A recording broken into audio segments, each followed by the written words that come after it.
बिहार में इंडिया का सीट बंटवारा हुआ फाइनल। जदयू आरजेडी लड़ेंगे इतने सीटों पर चुनाव।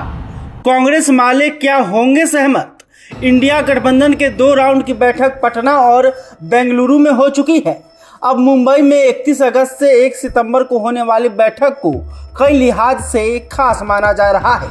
इसमें कई निर्णय होने हैं। अंदर खाने से आई खबर बता रही है कि मुंबई बैठक से पहले ही इंडिया ने बिहार में सीट शेयरिंग का फॉर्मूला तय कर लिया है। 2024 लोकसभा चुनाव में आरजेडी जदयू कितनी सीटों पर लड़ेंगे, कांग्रेस के हिस्से कितने सीटें आएंगी, साथ ही माले कितने सीटों पर चुनाव लड़ेगी, इन सभी सवालों के जवाब आइए आपको समझाते हैं। बिहार के सीएम नीतीश कुमार, जो इस पूरे गठबंधन के सूत्रधार रहे हैं, वो लगातार कहते आ रहे हैं कि 2024 के लोकसभा चुनाव में भाजपा के उम्मीदवार के खिलाफ विपक्ष का एक उम्मीदवार मैदान में उतरे।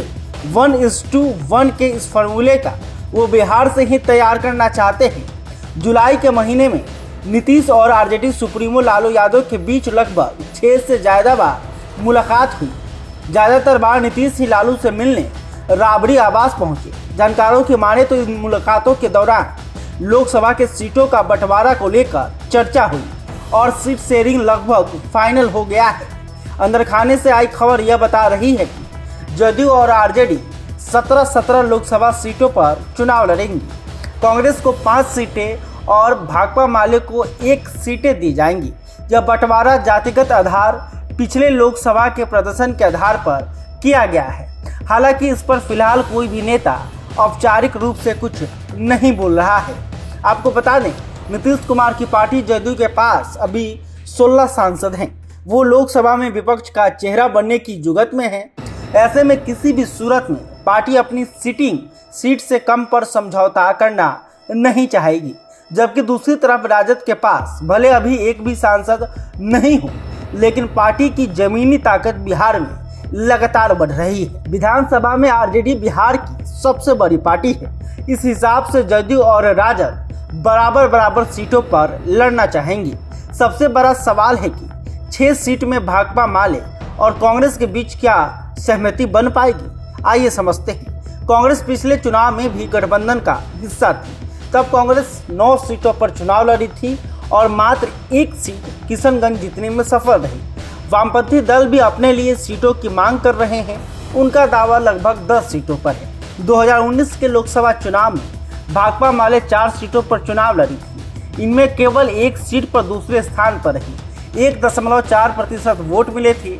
जानकार बताते हैं कि भाकपा माले के मुकाबले सीपीआई और सीपीआईएम का जनाधार बिहार में कम है। ऐसे में इस बार केवल भाकपा माले को लोकसभा की 1 से 2 सीटें मिल सकती है।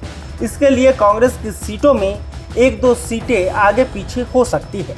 आपको बता दें, महागठबंधन में 4 बड़े राज्य हैं, यूपी, बिहार, बंगाल और महाराष्ट्र। चारों राज्यों में क्षेत्रीय पार्टियां कांग्रेस पर भारी है। लगभग कमोबेश एक जैसी स्थिति है। पॉलिटिकल एक्सपर्ट कहते हैं कि इस फॉर्मूले के आधार पर कांग्रेस को स्पष्ट मैसेज है कि जिन राज्यों में क्षेत्रीय पार्टियों का वर्चस्व है, वहां उन्हें सीटों के साथ समझौता करना होगा और छोटे भाई की भूमिका निभानी होगी। विपक्ष को बेहतर रिजल्ट लाना है तो जिनका प्रभाव जिस प्रदेश में ज़्यादा है, उस हिसाब से सीटों का बंटवारा करना पड़ेगा। अगर कांग्रेस हर प्रदेश में बिग बॉस बनते रहेगी तो इनका खेल बिगड़ेगा। आपको बता दें, कांग्रेस भी इस बात को समझती है कि सभी को साथ लेकर चलना है। जो पार्टियां जहां प्रभावी हैं, उन्हें उनकी हैसियत के हिसाब से सीटें देनी पड़ेगी। इसी के आधार पर फॉर्मूला निकाला जाएगा। ऐसे में बिहार में इंडिया का जो सीट शेयरिंग फॉर्मूला निकलकर सामने आ रहा है, वो हकीकत में देखने को मिल सकता है। यहाँ आपको एक बात स्पष्ट कर दें, इंडिया हो या एनडीए, इन दोनों गठबंधनों के सीट शेयरिंग का फॉर्मूला का औपचारिक ऐलान अभी नहीं किया गया है। लेकिन 2024 चुनाव नजदीक आता देख जहां गठबंधन के बड़े नेता मटन पार्टी, चाय कॉफ़ी के बहाने एक दूसरे से लगातार मिल रहे हैं, उसके जड़ में सीटों की संख्या ही है जिस पर साथ ही दल चुनाव लड़ेंगे। तभी तो सभी सियासी दलों के प्रमुखों ने अपनी अपनी सियासी गोटी सेट करने अभी से ही शुरू कर दी है और समय रहते पाला बदलने की जुगत में भी लगे हैं। आपको बता दें कि 2014 में बीजेपी के जीतने की मुख्य वजह यह थी कि विपक्ष का एकजुट नहीं होना था।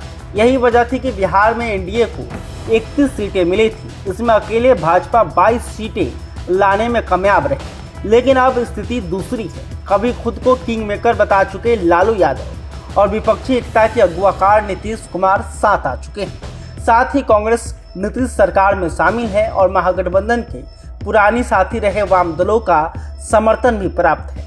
अगर बिहार में आरजेडी, जदयू, कांग्रेस और लेफ्ट पार्टियां अपना सिर्फ एक उम्मीदवार उतारती हैं तो यह बीजेपी के लिए भारी मुश्किलें खड़ी कर सकती हैं। ऐसे में मुकाबला दिलचस्प देखने को मिलेगा। आपको यहां बता दें, नीतीश कुमार विपक्ष की आवाज बन चुके हैं। बड़ी विपक्षी भूमिका निभाने के लिए तैयार भी बताए जाते हैं। बहरहाल बिहार में इंडिया का जो सीट शेयरिंग पैटर्न सामने आया है वो न सिर्फ एनडीए के लिए चुनौती है बल्कि महागठबंधन के भीतर भी क्या घमासान मचाता है, यह देखना दिलचस्प होगा। खैर, अभी तक आपने हमारे चैनल को सब्सक्राइब नहीं किया, तुरंत कर ले। इस खबर को लेकर आप क्या सोचते हैं कमेंट करके बता सकते हैं। वीडियो फेसबुक पर देख रहे हैं तो हमारे पेज को भी लाइक कर लें। बहुत बहुत धन्यवाद।